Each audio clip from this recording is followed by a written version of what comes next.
So the recording started from my side. Okay. Susan, we're good to go? Yes, yes. I think it's recording from here too. Um, Good afternoon, everyone. I welcome you all to another episode of Table Talk, a series of conversations with academics and writers who we admire who work on animals. We are the Indian Animal Studies Collective, and my co host from IFLU, Dr. Anu Pandey, is also here. I'm Susan Harris. I'm a PhD student at IIT Delhi. The Indian Animal Studies Collective aims to bring together academics, writers, activists who are working on animals in India so that we can think collectively about what an Indian animal studies would look like. For today, we have with us Sundhya Walther, Presidential Fellow in English at the University of Manchester. We are here to discuss her new book, which I think just came out in June 2021, called Multispecies Modernity, Disorderly Life in Postcolonial Literature. Please feel free to ask a question to Sandhya at any point. Just unmute yourself or raise a hand or put the question in the chat box. Yeah, just feel free to think of this as a discussion more than an interview or anything like that. I really enjoyed reading your book, Sandhya. I think it raises very important questions about the connections between post-colonialism and animal studies, which it's so difficult to think about. And I thought that the trope of disorderly multi-species living was a very efficient one to bring together animals as agents of disorder and then connect it to the subaltern and trouble the neat picture of modernity. So I was wondering if you could begin by talking a bit about this idea of disorderly multi-species living. Are these contact zones of some kind, or are these encounters? And tell us a bit about how it works in your text. Yeah, absolutely. Thank you for the invitation today, and thank you everyone for coming to this chat. So yes, I adapted this idea of disorderly multi-species living, which is a mouthful. I apologize, it's hard to say, from Donna Haraway's Ordinary Multi-Species Living, which in itself is kind of a radical concept because it's about the dailiness or the sort of mundanity of our being together with non-human others of various kinds. And for Haraway, I think the power of that is in acknowledging the sort of dailiness of those interactions, whereas the discursively the human depends on that separation. She's saying, no, this is ordinary. So I wanted to take from that that dailiness that of multi-species living and the ongoingness of it, and give it some kind of resistant power. So that's where I get the idea of disorder, how the very dailiness and mundanity of those relationships introduce this transgressive potential that really inheres in these interactions. So yes, in the book, I consider it spatially in terms of spaces that allow that disorder to flourish, or to take root and grow. And there are a few spaces that I consider over the course of the book, but I think it's not a concept that necessarily needs to be spatialized. And that's sort of what I chose to do because I was interested in conceptions of the nation. But I think it's something that can go outside of those spatial conceptions also. And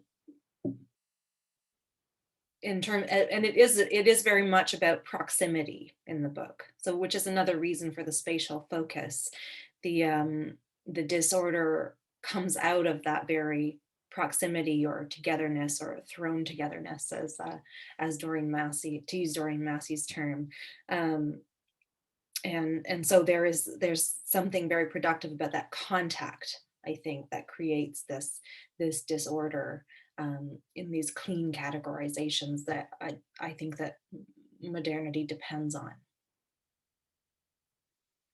And I noticed that in your book, one of the main concerns, and I think of any book that tries to engage with postcolonialism and animal studies, is to trouble the assumptions of animal studies itself. Mhm. That it seems to work with a lot of assumptions about how animals are treated, how animals exist in society, and so on. So I was wondering, and especially since multi-species ethnography, multi-species justice, and very these are key terms to think about animals now. I was wondering if you thought, um, if the idea of disorderly multi-species living offered any kind of resistance like that, or if it just worked smoothly. I'm not sure I got that. So disorderly multi-species living might be linked to legal studies or just social justice movements. Yeah, I'm just wondering, because the idea of plurality and multiplicity, Mhm. that idea has been taken up by a lot of animal studies scholars now, and it seems to have a lot of currency these days. And I'm Mhm. wondering if you're concerned with animal studies and the assumptions that it's working with. If in your work, by using Haraway's concept, if the idea of multi-species living offered any such complexity or problem. Mhm. Mhm. Yeah, I think you're right that this kind of work uniting animal studies with post-colonial studies is emerging, I think. For example, there are a few really great recent books about Blackness and animality, specifically focusing on the American context. So that were, and as you say, multi-species ethnography is something that has really developed, and I talk about that in the book, particularly um, Neela Huja and Pandyan and Nais Dave doing this really fine-grained work that then they, because they're such brilliant writers, are able to expand into a sort of larger consideration.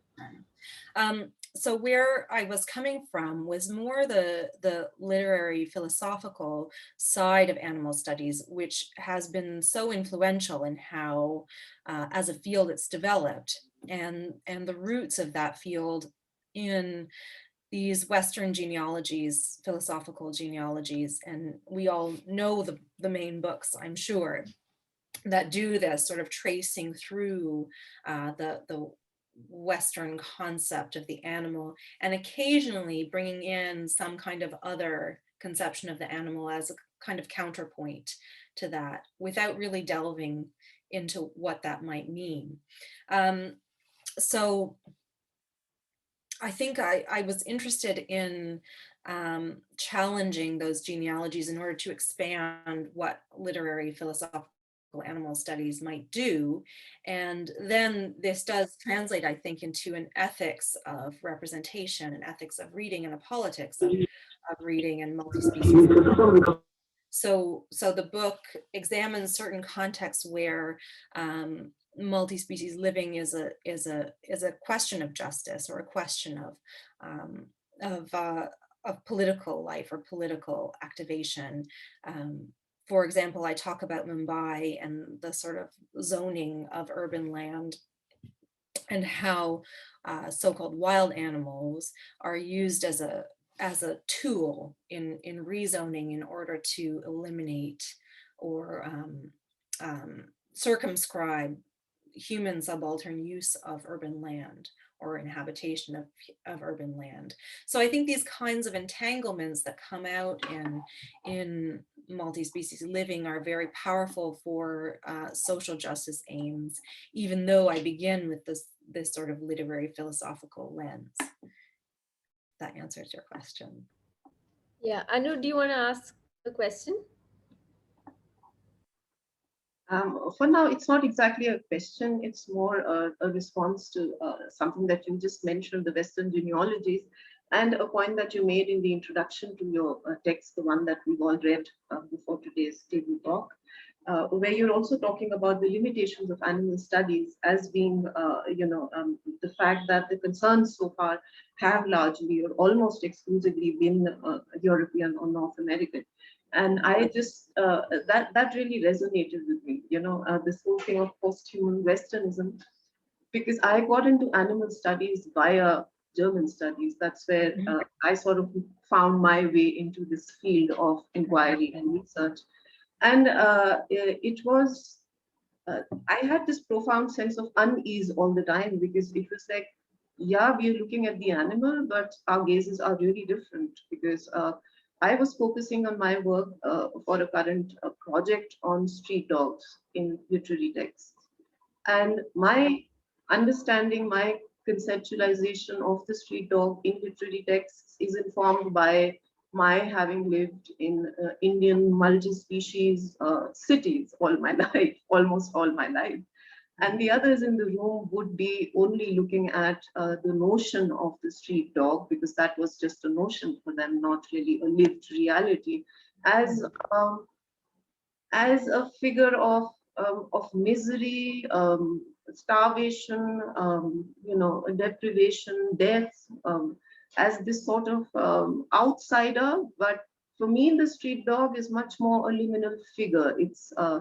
It's negotiating boundaries, setting boundaries, transgressing those boundaries all the time with extreme agency, And that was something where, for me, that was a big wake-up call of realizing also that it's great to discover all this writing, this admittedly wonderful writing in the field of animal studies, but it can't be just taken and applied without questioning. And once one starts questioning, there's a lot to question. And I find that you've brought that in very, very clearly in your text. And the second thing which you also mentioned, which I'll get to in a little bit, was connected to the idea of what you call offering a fuller response to literary representations of animals,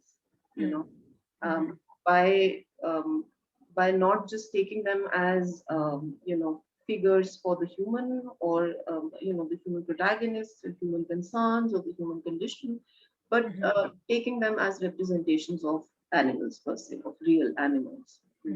And thereby you mentioned that that you aim to do this, or you try to do this by a close attention to literary techniques on the one hand, and an ethic of reading non-human animals. And I wonder if you could elaborate on this a little bit, how you address both these concerns, bridge this gap, or bring the two together into one approach that works. Yeah, I think what I talked about, first of all, I think that's a very interesting thing about your different responses to the street dogs. I had recently submitted an article that talked about pigs as urban denizens, and it was to a European journal, and all the reviewers came back saying, well, pigs aren't urban denizens, they're agricultural animals. So I realized that I need to explain that, right? The idea of a pig in the city as an urban denizen. It was something that would, I just wrote it without thinking that anyone would know that, but no. Yeah, so I talk about a non-devouring reading method, and that's drawing on an pick. And what I meant by that was, I think it's a very dominant way of reading animals, particularly in fiction, where from our early stages as readers, we're taught to interpret animal stories for their human meanings, right? And so this is from childhood onward, and then further down the line of our literary study, we're taught to interpret everything for its hidden meanings, and this becomes, I think, problematic in the representations of animals, because they are never just those representations. And I think even when texts try to use them that way, they escape, because they always represent the lived or embodied experiences of animals. So what I mean in terms of an ethical reading practice is very basically to respect that, and to respond to that, and never to reduce our thinking, or limit our thinking to reading through those animals, or reading through their bodies for a human meaning. And I think that kind of attention, or listening to animal presence, then has ethical implications for the way we conduct ourselves in multi-species life, right? So if we practice it in a text, it will change the way we relate ourselves to the non-human world. I think that's my hope. But that's not to say that it's easy to negotiate that, particularly in what are human forms of representation. A literary character is completely formed by its human creator, whether that character is human or animal.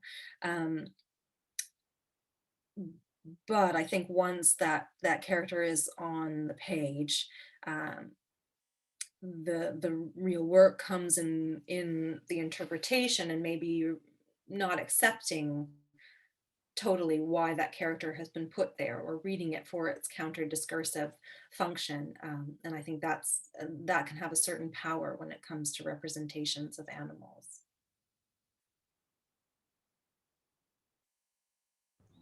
Professor Rukmini?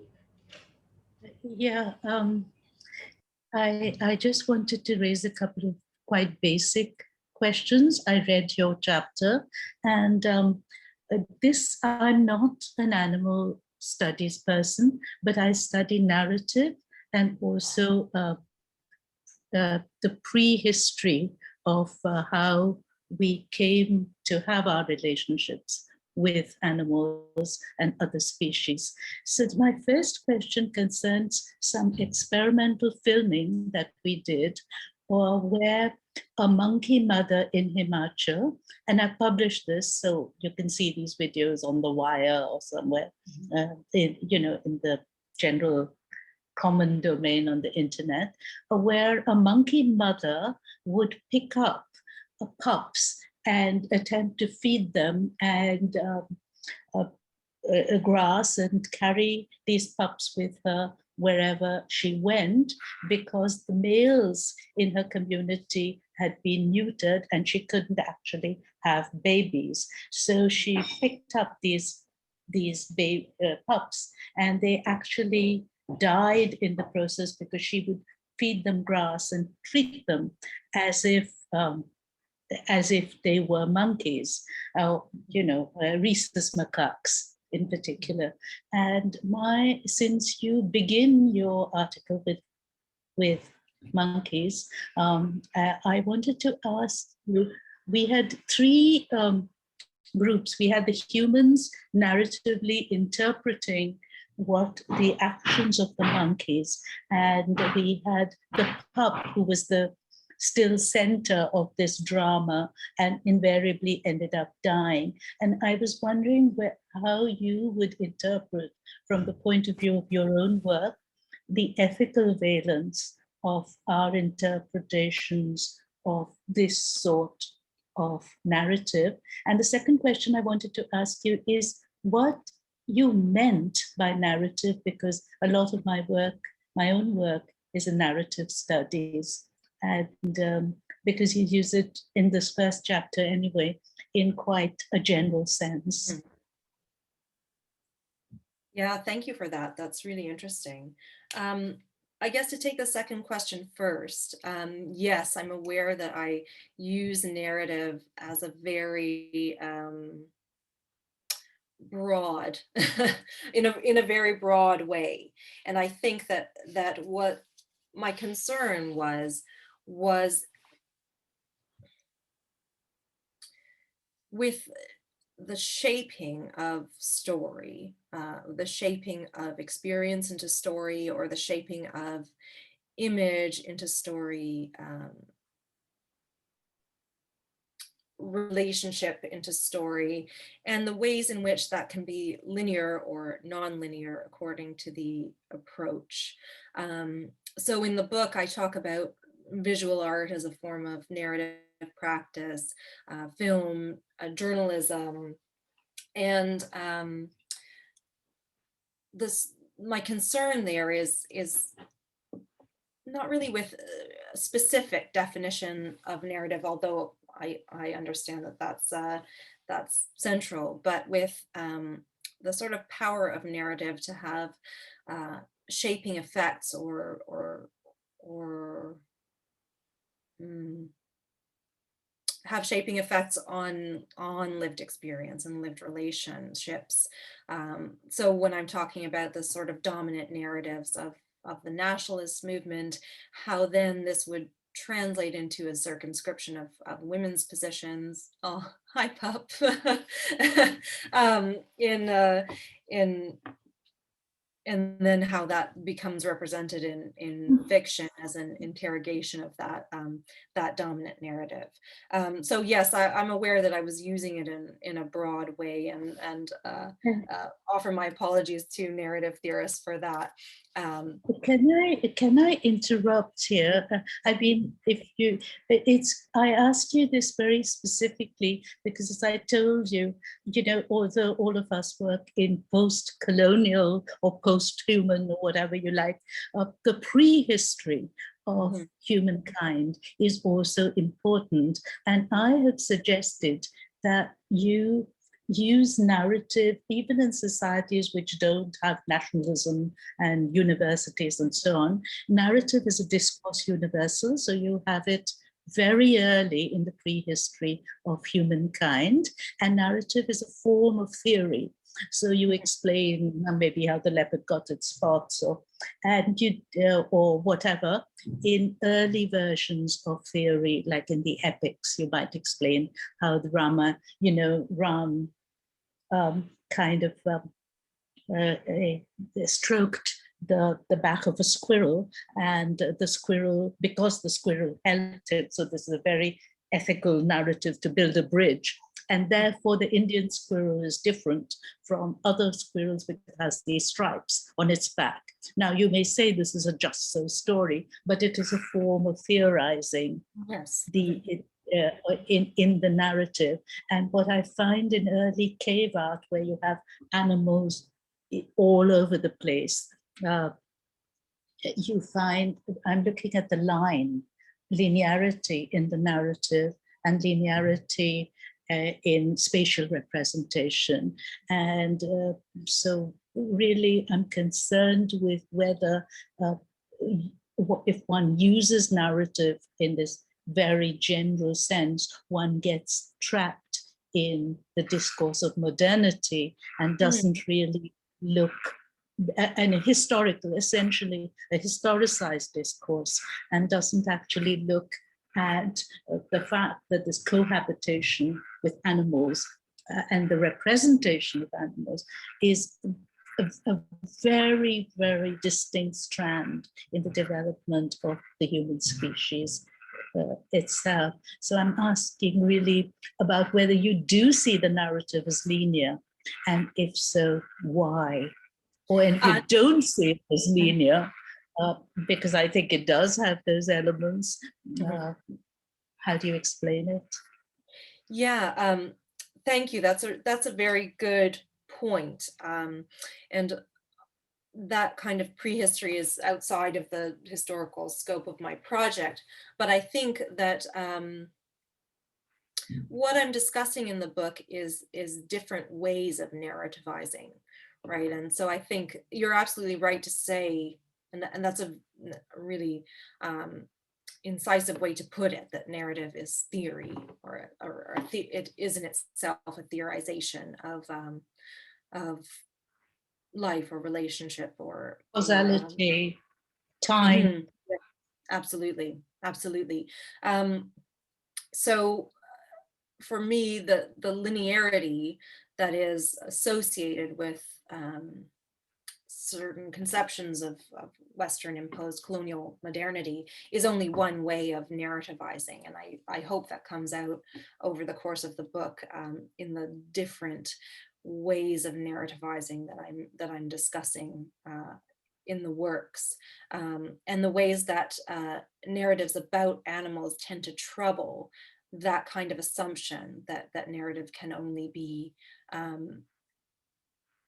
this kind of oppressive linear structure, and how the animals sort of step outside of those kinds of conception of narrative into something more plural or various or capacious as a concept or a way of theorizing. So no, I don't conceive of narrative in itself as linear, but as linearity as being one sort of dominant strand of narrative, or if not dominant, dominating, let's say, a part of an imposition of certain structures that then these representations that I'm discussing tend to trouble or disorder, or resist. In terms of the other example, that's really interesting, and I definitely I've made a note to look up the videos. And how would I interpret this? Well, this is what I think that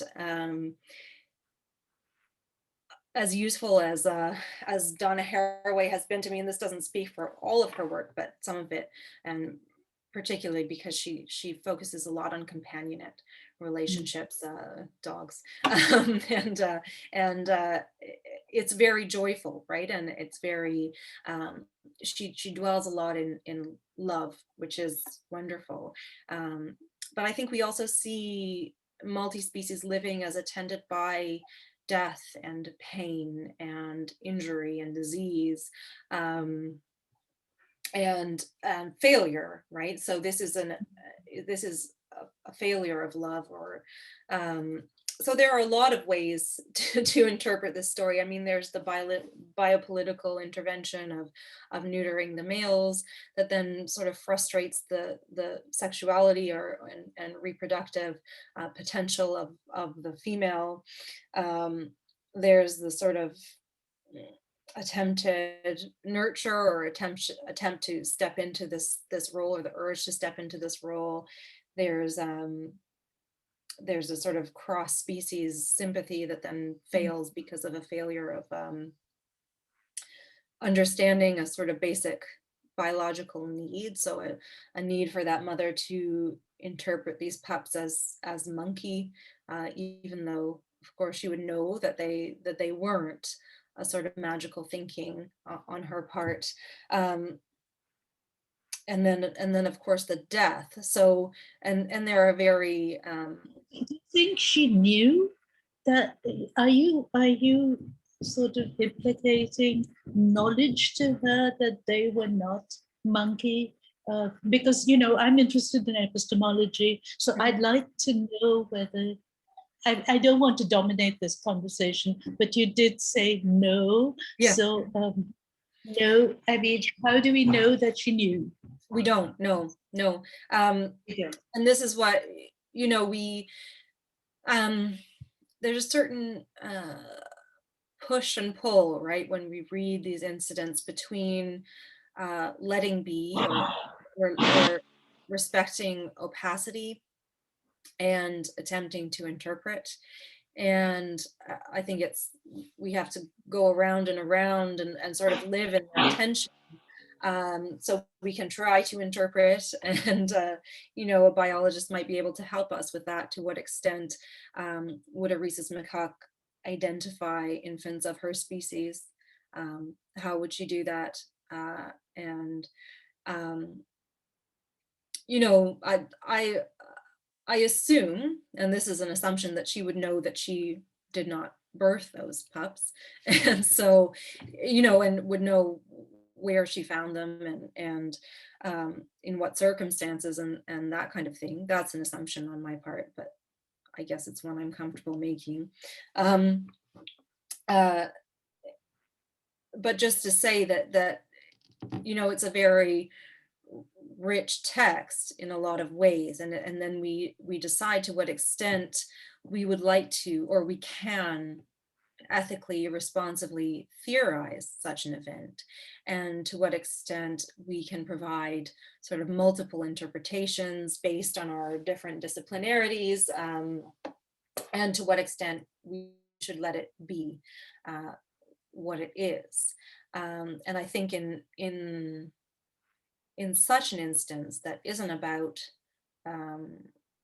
love or responsiveness or positive connection, that in fact results in death, and what we might see as something very tragic, we might see from our own interpretation.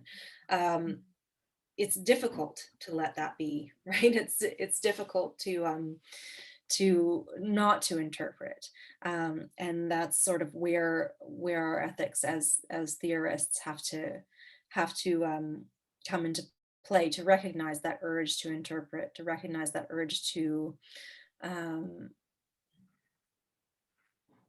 provide some kind of closure, interpretive closure or philosophical closure on that event, and the sort of letting be of how opaque that event is, if that makes sense. Thank you. Thank you. I had a related question to that. I was struck by how a lot of the novels, the texts that you were looking at, they're very familiar in a sense because I read them growing up. Mm-hmm. And you weren't discouraged by how marginal some of the animals were in the story. And Mm-hmm. I thought that you did that by deploying animal studies and by seeing the animals not as symbols, but as some kind of figures, um, and by avoiding what you called reading through animals. Mm-hmm. So I was wondering if you could talk a bit about that. How exactly do you situate the animals in the texts that you look at? And how do you reconcile that kind of reading to the other idea that the post-colonial text always abandons the animal by the end? Yeah, so some of the texts that I talk about are very concerned with animals, but have not typically been read that way, right? So something like, this is not one of the sort of older texts that I talk about, but something like The White Tiger is insistently, like almost on every page, talking about animals, but it isn't read as being about animals in any way. And it's a very humanist text, as you'll know if you've read it. So that's different from something like, you may be talking about Kantapura, right, where it's just sort of this one moment, and the rest of the book doesn't really have to do with animals. But I was interested that, sort of towards the beginning of this text, that is very explicitly about imagining what a nation would be in the context of pre-independence. The animal vocalization comes so early and is such an interruption in the text, right? So I think there can be texts that are sustained engagements with what it means to be human, what it means to be animal. And sorry, I'm looking at the chat. And then there can be these sort of interruptions that are also very rich for understanding how these texts perceive relationships between human and animal, or human and the non-human world. I think both have their place in this kind of analysis. In terms of the post-colonial text's abandonment of the animal, so one example of that is the Hungry Tide, right? Tav Ghosh's The Hungry Tide, where throughout the book it's concerned with this question of the Sundarbans tigers, and at the end there's no, the tiger just is out of the story, and it gets sort of, the question of the tiger gets sort of transposed onto the dolphins, and there's this quite neat resolution to what otherwise is a complex book. And that to me is I mean, there's no solution, there's no solution to that problem. It's a very complex complex history of interspecies relation in that region. Anu Jaleh has a wonderful multi-species ethnography of that conflict, and that novel isn't going to propose a solution to that, but it uses, for its narrative structure, its ethical considerations, it uses this conflict throughout, and then abandons it at the end. And I think that's sorry, yeah. So would you say then that some texts are more efficient than others in thinking about the question of the animal? Efficient. Yeah, I mean, I think that The Hungry Tide is not interested in animals, really. I think it's interested in humans, and it uses the animals as figures. And I think that the white tiger is the same. Some texts, I think, are interested in animals, and that's sort of the difference, right? It's whether the text is constructed with the animal question at the forefront, or whether the intention is to use the animal as a figure. But I think in both cases we can with our reading method, we have the option to interpret the animals as animals, if that makes sense, and see what that does to our reading of the text. Yeah, before we take the questions in the chat, I just wanted you to speak a bit about how it was so fascinating to see how you use the idea of animality through your reading of Anand Pandyan's text, and how you connected that to subalternity. And I felt that perhaps that is one of the few ways that are available to the post-colonial reader to include the human and the animal in the same text in some sense. So what exactly are the connections that you're drawing between subalternity and animality? Mm-hmm. Well, obviously, subalternity has been this running preoccupation for post-colonial studies. And what I mean by subalternity is drawing on Spivak, but not in that, for her, subalternity is this sort of floating zone of otherness, right? That exists on the other side of an epistemic fracture, she says, right? And that's how I see the construction of non-human animals in a lot of these texts, or that animality as a zone of otherness, right? That from which nothing positive emerges, right? That's Spivak's conception, right? That, but what's crucial for her is that subalternity is also a position that can be transcended, right? So like drawing on Gramsci, she talks about the organic intellectuals who can get out of that subalternity. So once a subaltern can speak, she's no longer a subaltern, right? And so for me, I think that in order to think about non-human subalternity, we need to think about how it's possible to speak from that zone of otherness. I think the subaltern is a very seductive figure for literature, because this otherness is easy to use in a figurative manner, right? Not that that's a good thing or an ethical thing, but someone who is subaltern and therefore um, cannot voice a resistance, or needs to be spoken for, becomes a very neat figure for use in fictional terms, right? So I was interested in taking apart this use that texts make of human subalterns and also of non-human. And in this way, this is where Chakrabarty's idea of subalternity comes into it, and his idea that if we attend to the kind of plurality of well, he calls it histories, we can see forms of subaltern speaking. We can recognize forms of subaltern speaking without having to unite them into a single history, what he calls history one, right? And he calls this subaltern pasts.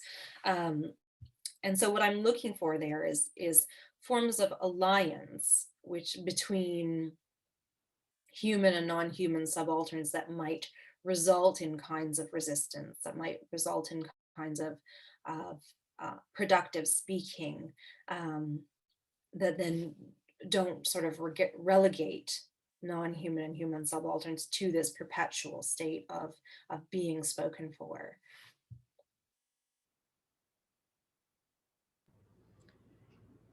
Yeah, I think I'll just read out Renu's question. She wants to ask you if you could speak about the understanding of cats and their spaces in modern India, um, because she's trying to figure out the histories and myths and the perceived otherness of cats in India. That's really interesting. I don't write about cats. And I would be interested to read any work in that. I write it about big cats. So I have leopards and tigers, but I assume you're talking about domestic or feral cats, like Felis catus. Is that right? Oh, her microphone isn't working. Yes. So yeah, I don't write about cats, and I rarely encounter cats. So Desai's Clear Light of Day has some domestic cats that I talk about briefly, but not in terms of their perceived otherness. And then there's a novel called The Wildings that is about feral cats that I have taught, but I haven't written about, or sort of thought about that history very deeply. So I'd be interested to learn more about. I feel like I saw some references to cats in your acknowledgements section. Oh yes, yeah. So it's interesting that I don't write about cats because I live with cats. Yeah. So yeah, that's an omission, definitely. Anu, do you want to go next, or should I take Keshav's question because his connection's also a bit snappy? Keshav's next on the queue, so let's have him next. And then Sneha had a question too, and I'll wait until we are done with those two. All right. It's a longish question. He's asking if stories are interwoven with cultures' ontologies, which can be understood as more or less widely shared understandings of people that populate the world, the qualities and abilities that embody everything.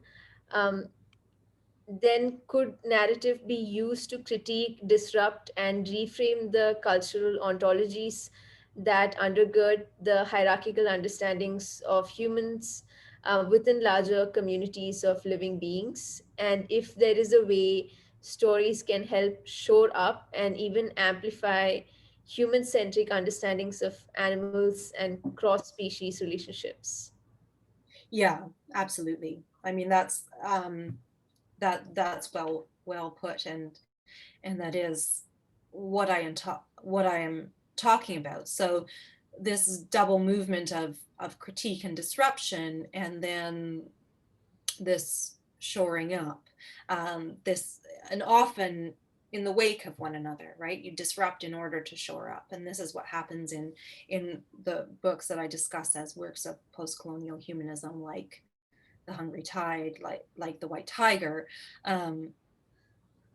narratives that dwell on that disruption, that kind of, that reframing, this sort of disruption of hierarchy, that then a new or different hierarchy emerges that is essentially humanist. So yes, that both things are absolutely going on in the text that I discuss.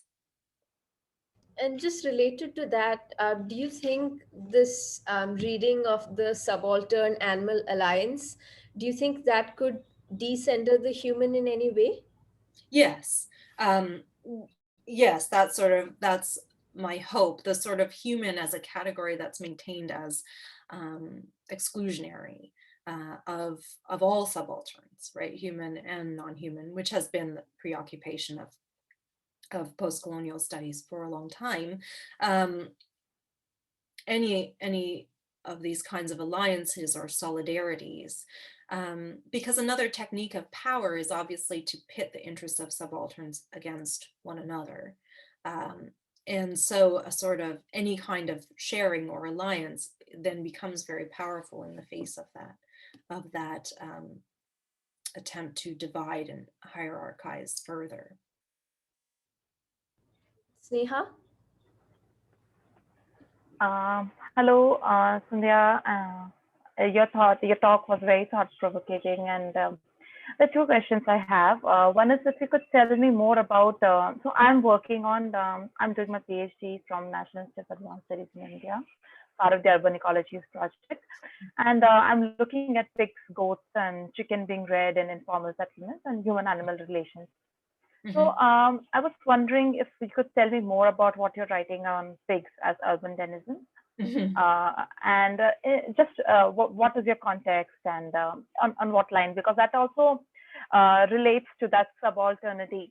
I think to bring in animals as denizens and so subalternity is not a theme that I was looking at, but more as I delve more into this literature on informal settlements, I'm provoked to think that why are animals not thought of as subalterns as well? And my line of thinking is from the so I've not read much on it, but I read a very thought-provoking text by Ananya Roy, where she calls people living in informal settlements as urban subalterns.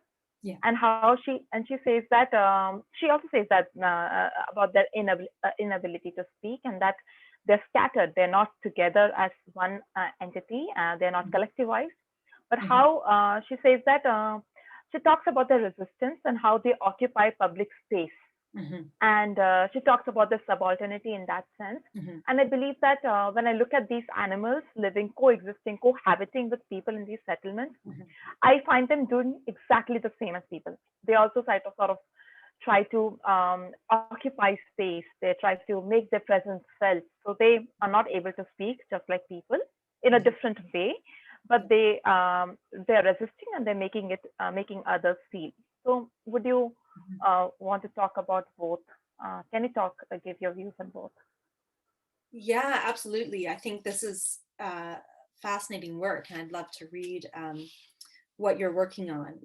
Ananya Roy is one of my favorite writers. I just think the way she writes about urban space is so illuminating, and definitely have drawn a lot on her work, particularly in the fourth chapter of my book, and then the stuff I'm working on now.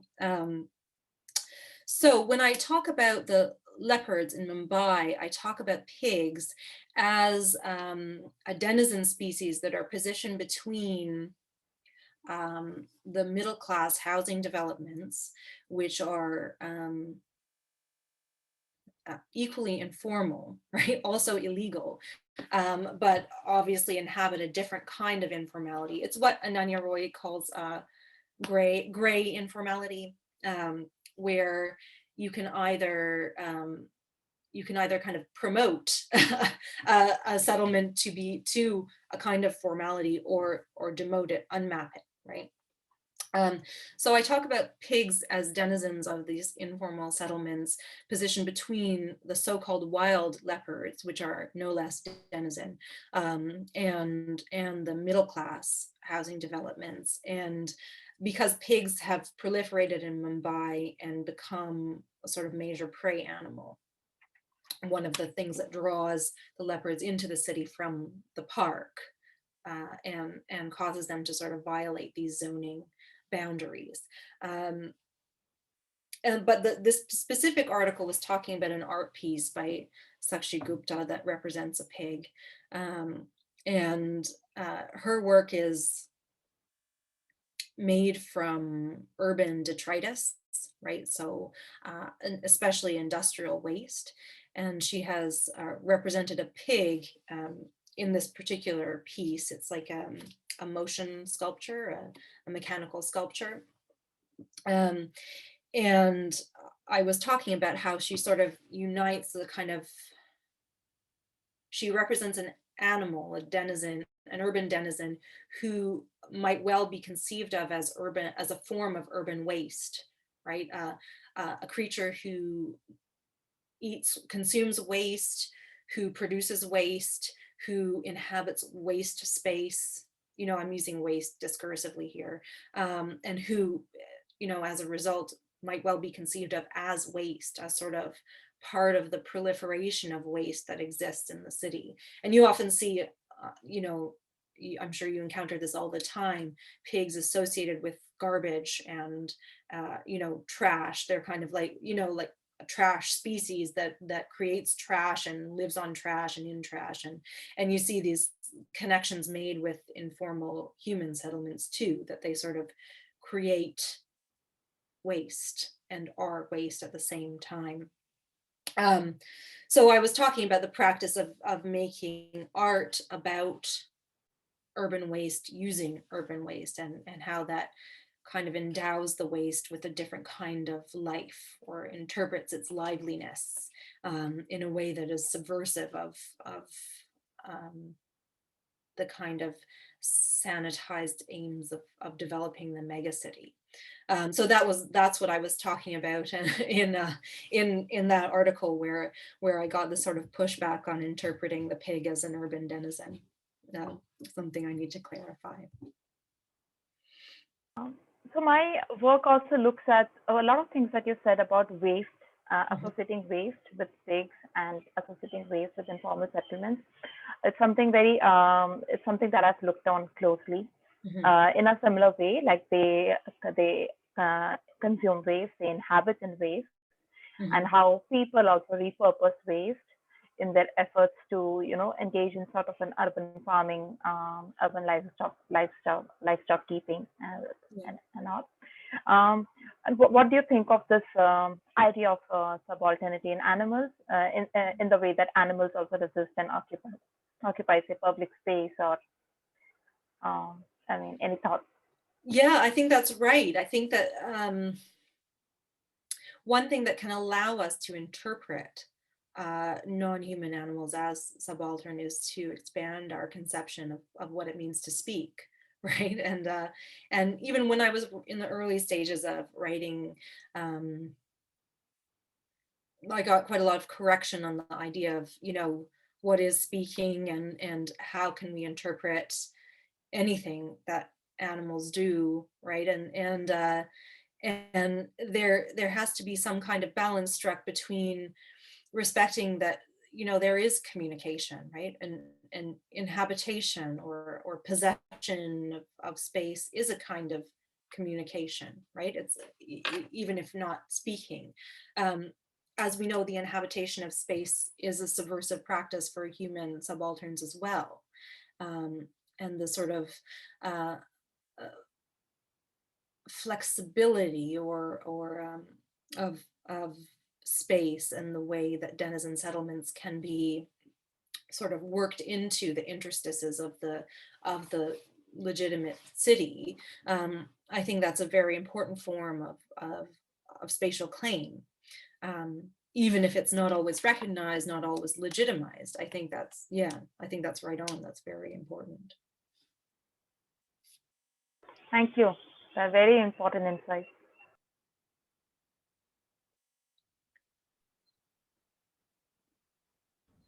Anu? Yeah. So my next question. Thank you for your patience, Sandhya. Coming back to something that you actually just said, and which tied in with what I wanted to ask, on the lines of how do you know? How can you interpret the animal?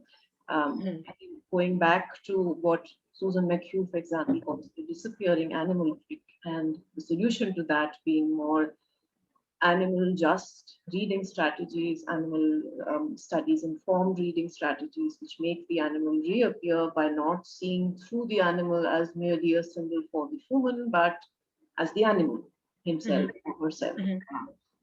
And in that process, well, you've taken the method which you call the non-devouring interpretive method. We've got, you've mentioned in your introduction also other aligned methods, Driscoll and Hoffman's attentive listening, or Julieta Singh's vulnerable listening. Now, how do you negotiate the big stumbling block there? You know, the old question of how do you know what it feels like to be a bat? How do you avoid anthropomorphizing? Do you need to avoid anthropomorphizing? And if not, then what do you do with it? Yeah, so I think this is sort of what I was talking about, and then I'm sure the kinds of questions that we've all encountered in our work, right? That how do you know? And my concern with that is that if we say that we can't ever know, then we're left at an impasse, right? And then it almost seems as if, you know, we just leave it alone, and anything can happen, right? Anything, you know, it almost functions as a justification for any treatment of animals, or any failure to engage with animals, right? And that's, I'm not saying that's what you're saying, but that's has been my perception, right? So if, for example, if we don't think that a vocalization can express pain, then we have to be left thinking, well, we can't know that animals experience pain, right? And therefore, if we can't know that, then why not do these experiments, right? Why not use these slaughter methods? If we can't know that animals have an interest in inhabiting space, then a certain amount of space or type of space, then why not keep them in a cage, right? If we can't know that they don't like performing tricks in front of a crowd, then why not make them perform tricks in front of a crowd? And so we're left with this sort of impasse that if we think that nothing can be interpreted, then everything is sort of fair game, because they're uninterpretable, and that's not something that I believe in with my interaction with animals. You know, I believe that they express certain things, and I think others who work closely with animals respect this too, and also that zoology is sort of evolving in this direction too, whereas one scientists were or a certain type of scientist was very reluctant to interpret. It seems now more and more the communicative capacities of non-humans are being explored, right, and respected in a certain way, even just at the very basic level of sentience, but also more complex levels as well. So, you know, I think it's a question that we have to negotiate in every interaction and every interpretation. So I don't know, we can go back to what Elizabeth Costello says in The Lives of Animals, and use our sympathetic imaginations. And, you know, I don't think that that's that's always going to lead us to failure, right? I think Kitzia's character has a point there. In terms of anthropomorphism,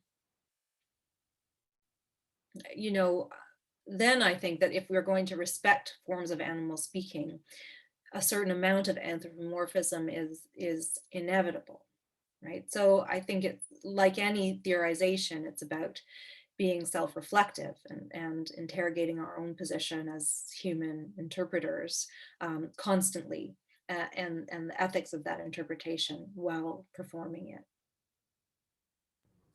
I think we'll just take Shruti's question. Will that be okay? She's asking if what the general response to thinking of animals as subaltern has been, of extending the notion of the subaltern to non-humans. As I say in the book, it's a very difficult ethical leap for postcolonial studies and its political investments, right?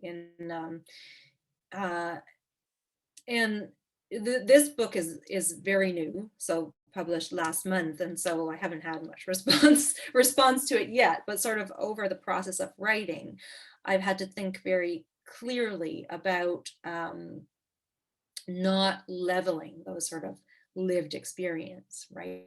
And being attentive to human concerns of class and racialization and colonial oppression at the same time as being concerned about non-human animals. And I hope that I've arrived at a sufficiently nuanced position to sort of respect the kind of ethics that are involved in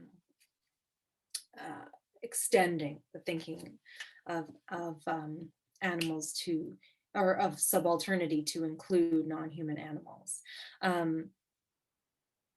Yeah, so we'll see is the answer to that. We'll see what further response I get. But as I say, I think that this discussion has been coming, right? And I think even if people are not using that word, I think we came from in animal studies a very not non-nuanced and often offensive conception of animal slaughter as being likened to slave experience, as being likened to the Holocaust, you know, the eternal Treblinka, and that created a lot of resistance to making those connections in philosophy, in literary studies, in ethics in general, rightly so, because I think they were used as sort of a blunt tool, those comparisons.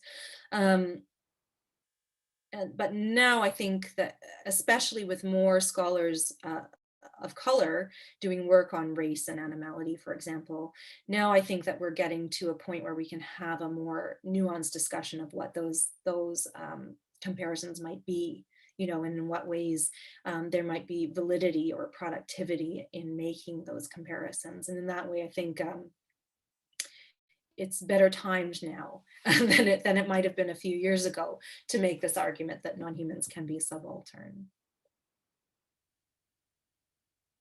Yeah, I think that's all the questions. Thanks a lot, Sandhya, for taking your time to talk to us and responding to our questions and comments. I really look forward to reading the book. It sounds very interesting, and I'm really fascinated by the chapter on Gandhi and nonviolence and vegetarianism. But thanks a lot, and yeah, hope you guys attend the next talk, which is by Dibesh Chakrabarti. Maybe we'll see you there. Mm-hmm. Thank you so much, everyone. Thank you again, Sandhya, for being here. It was a pleasure. And I do look forward to acquiring and reading your book soon.